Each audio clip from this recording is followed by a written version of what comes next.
You walk into a classroom on the first day of term. You scan the room without thinking.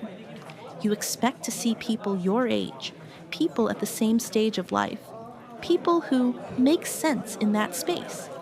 And then you notice someone older, maybe in their 40s, 50s, 60s.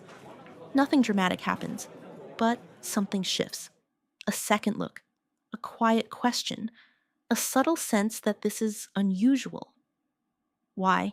Not because they are incapable, not because they don't belong, but because somewhere along the way, we absorbed a belief that learning has a timeline.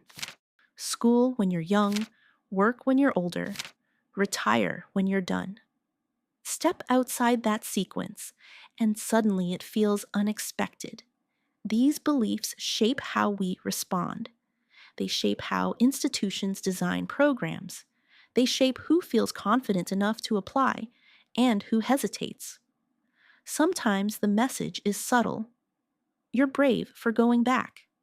Isn't it too late? You don't need this at your age.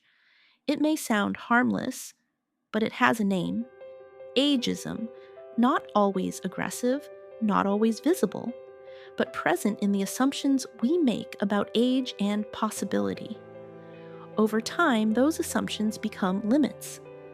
People withdraw before they even begin. They lower their ambitions. They decide certain rooms are no longer meant for them.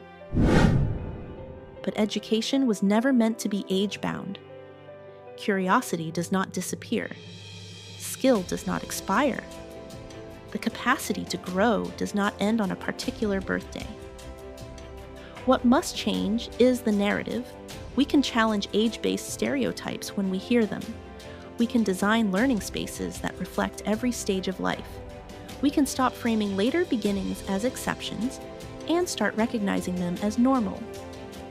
Because when we expand who we imagine in a classroom, we expand who feels welcome to enter one. So next time you walk into a classroom and notice someone older than you expected, don't look twice. Don't reduce their presence to something remarkable. See them for what they are, a learner, and if you hear someone question whether they belong, challenge it. Be part of changing the story about age. Because education does not belong to the young. It belongs to everyone.